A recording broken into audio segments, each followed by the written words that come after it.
Hello guys, ayan po yung bahay po na nagawa na po.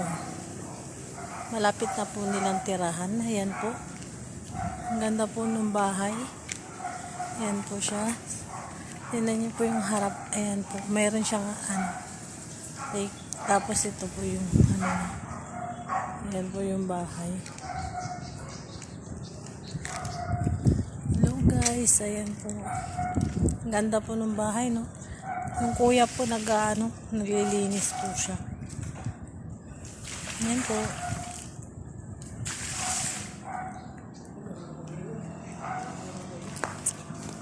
Naglilinis si kuya. Parang titira na yung may-ari ng bahay.